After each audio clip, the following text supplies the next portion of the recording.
Bonjour, bonjour les amis, vous êtes prêts? Aujourd'hui, l'histoire nous emmène en Australie. Cric, crac. Et l'histoire va sortir du bouteille.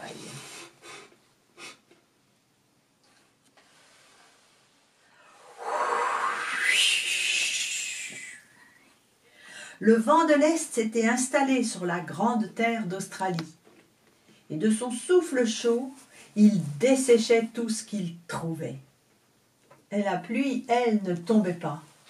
Si bien qu'il ne restait plus une seule goutte d'eau douce dans les rivières, dans les cascades, et même dans les billabongs, ces petites rivières qui ne s'assèchent jamais. La nature avait fait silence, et les animaux restaient à l'ombre, attendant le bruit de l'eau.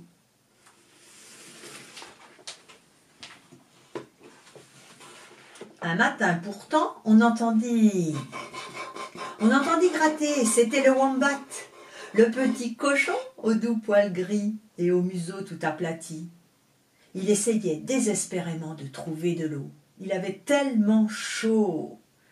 Avec ses petites pattes, il creusait dans la terre rouge et creuse et gratte et gratte et gratte que je te gratte. Il en avait partout, sur son dos, ses petites oreilles et même sur le bout du nez.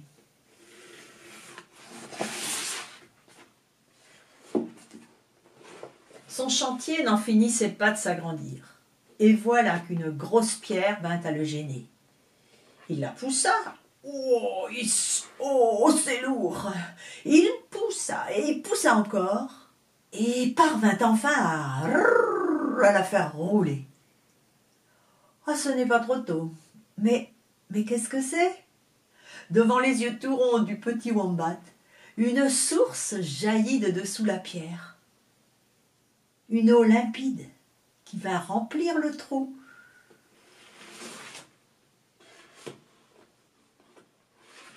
La terre se mit à chanter. Tous les animaux connaissent le chant de la terre qui rencontre l'eau. Alors, en quelques bonds, le kangourou apparut. Hop, hop, hop.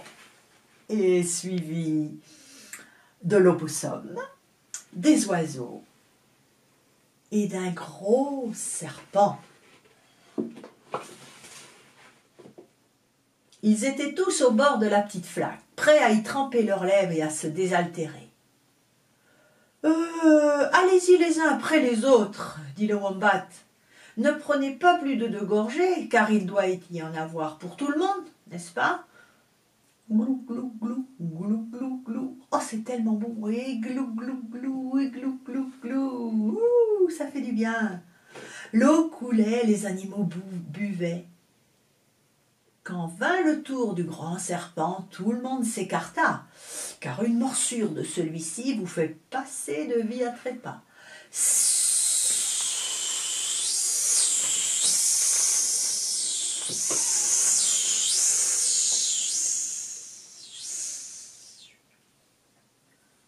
Lentement, ondulant, le serpent prit place sur le bord du trou. Sa langue fourchue effleura la surface de l'eau, puis il but, il but encore. Et il continua d'avaler l'eau sans cesse, sans s'arrêter.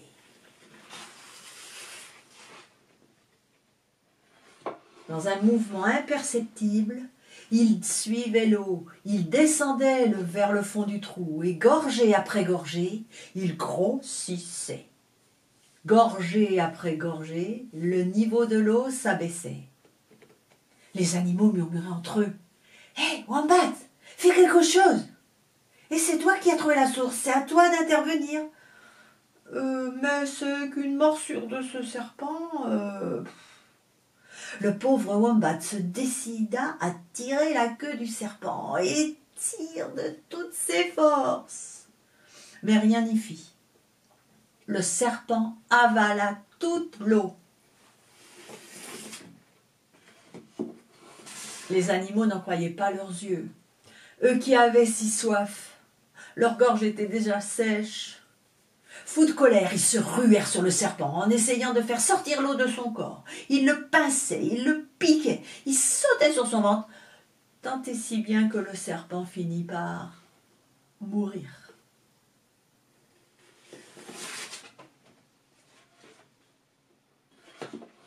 L'esprit du grand serpent s'envola vers le ciel, laissant une peau sèche et vide sur la terre rouge.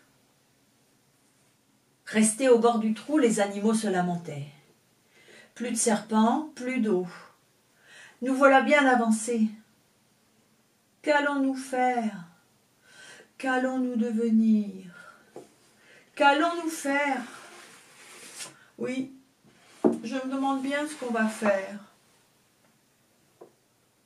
Au bout de quelques jours, la terre humide se mit à craquer et de petits serpenteaux de toutes les couleurs sortaient leur tête vers la lumière. « Ah, regardez, les petits du grand serpent. Ouh, je vais les écraser, dit le wombat. Non, non, non, je vais les accrocher dans les arbres, dit le possum.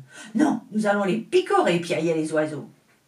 Chut, dit le kangourou. Cette maman serpent, si elle a bu toute l'eau, c'est parce qu'elle devait faire naître les serpenteaux. C'est elle qui a bu, pas eux. Regardez-les, si petits, et déjà de si belles couleurs. Allez, mettons-les plutôt à l'abri, à l'ombre de la grosse pierre.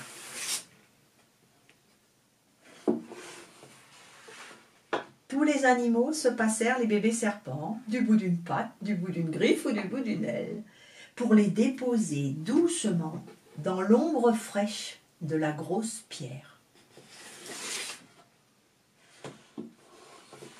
Depuis le ciel, le grand serpent, leur maman, vit cela et se mit à pleurer. Sous cette pluie de chaudes larmes, le wombat, le kangourou, l'opossum et les oiseaux se mirent à danser, danser. La pluie est revenue, l'eau est revenue. Youpi!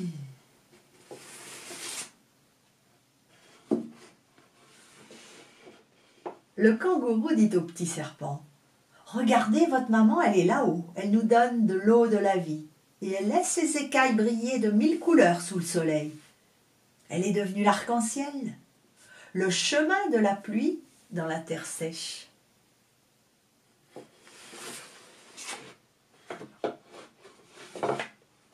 Depuis ce jour-là, sur la grande terre d'Australie, quand le vent d'Est souffle, on chante le rêve du wombat qui cherchait de l'eau.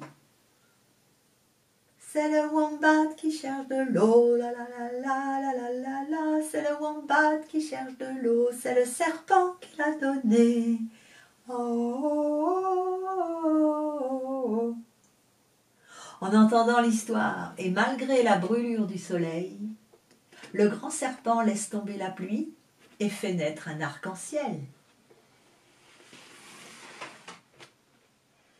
C'était l'histoire du wombat qui cherchait de l'eau, une histoire écrite par Céline Ripoll et dessinée par Pascal Roux, aux éditions Grandir.